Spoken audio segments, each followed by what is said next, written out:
নীলফামারীর জলঢাকায় প্যানেল চেয়ারম্যানের পদত্যাগের দাবিতে মানববন্ধন অনুষ্ঠিত হয়েছে। বৃহস্পতিবার সকালে উপজেলা ৬ নং শিমুলবাড়ি ইউনিয়ন পরিষদের সামনে ডিয়াবাড়ি বাজারে এ মানববন্ধনের আয়োজন করেন এলাকাবাসী। এ সময় বক্তারা বলেন, চালচর শিমুলবাড়ি ইউনিয়ন পরিষদের আওয়ামী ফ্যাসিস্টের দোসর ১ নং ওয়ার্ড আওয়ামী লীগ সভাপতি ও বর্তমান প্যানেল চেয়ারম্যান সুভাষ রায়ের পদত্যাগের দাবিতে এ মানববন্ধন করেন তারা। এবং এছাড়াও তারা বলেন, এই প্যানেল চেয়ারম্যানের পদত্যাগ না হলে কঠোর আন্দোলনের হুঁশিয়ারি দেন বক্তারা। উক্ত মানববন্ধনে অংশ নেন ওই এলাকার সাধারণ ছাড়াও শিমুলবাড়ি ইউনিয়ন যুবদলের নেতৃবৃন্দ ও সুবিধাবঞ্চিত ব্যক্তিরা। এ সময় উপস্থিত থেকে বক্তব্য রাখেন মঞ্জুরুল আলম, লিয়াকত হোসেন খান, মঞ্জুরুল হাসান মিন্টু, আবু সাইদ ও মুন্নি আক্তার।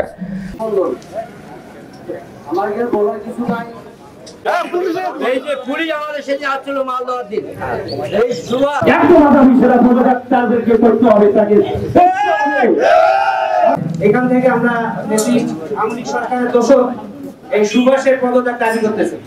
এবার আমার সংক্ষিপ্ত বক্তব্য শেষ করছি।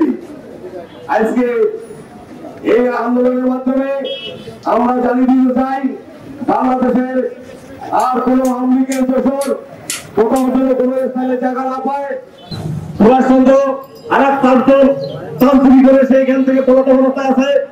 এমন ভাবে এই প্যানেল চেয়ারম্যান যে লুটপাট করে খাচ্ছে, জনগণকে কাজ না দিয়ে তারা বিক্রি করে খাচ্ছে, এবং যারা তাদেরকে কাজ দিচ্ছে সেই কাজ তারা ইউনিয়ন পরিষদের সামনে আসি দেখে তাদের কাজ নাই, তাদেরকে কাজ দেওয়া হয় নাই।